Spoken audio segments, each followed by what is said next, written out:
I'm Gus Johnson, a project manager here at Hood Canal Salmon Enhancement Group. I'd like to welcome you all to our virtual tour of the Seabeck Creek Restoration Project. The goal of this project was to remove a significant barrier to salmon migration that once existed here, where Seabeck Holly Road Northwest crosses Seabeck Creek. This barrier consisted of a dysfunctional fish ladder that led up to an undersized culvert.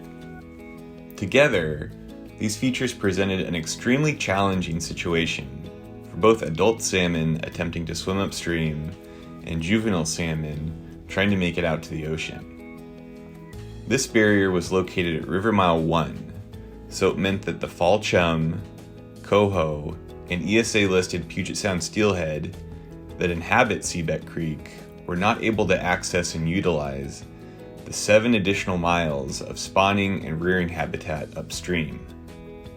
With the knowledge that correcting this barrier would grant salmon access to over 700% more habitat than they currently had in Seabeck Creek, Hood Canal Salmon Enhancement Group knew that this was an important project to take on.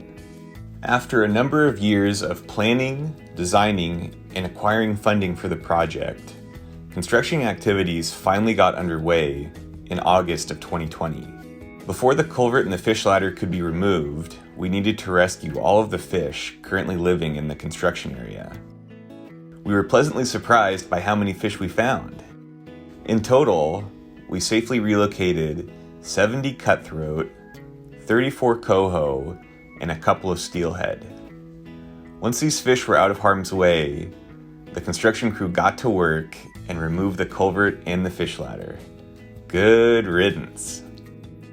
Next, work was focused on rehabilitating the stream channel immediately above and below the crossing. The stream bed was regraded to a more suitable slope, the stream banks were resculpted, and log jams were installed. This work was completed just before the fall salmon runs arrived, so by the time the first fish started to show up, they were able to easily pass through the site and swim upstream for the first time in many decades.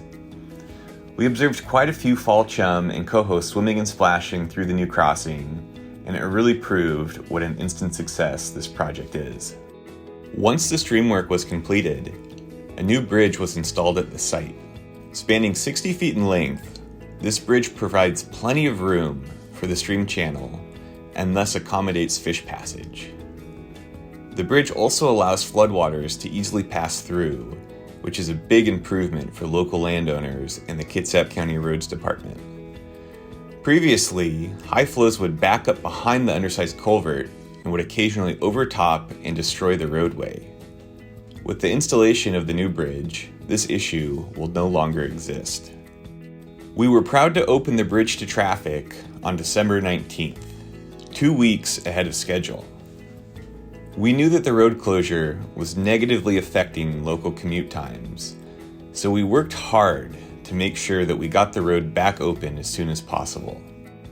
Now that the road is open, only a few minor tasks remain before the project is completed. The final task will be to replant the site, and we plan to host a number of volunteer work parties in March and April to install native trees and shrubs. The Seabeck Creek Project has been a great success and is an achievement that Hood Canal Salmon Enhancement Group can feel proud to have accomplished. I look forward to witnessing the benefits of this project for years to come as populations of salmon steadily rebound in Seabeck Creek. Thanks for joining me on this virtual site tour and for everything you've done to help make this project possible.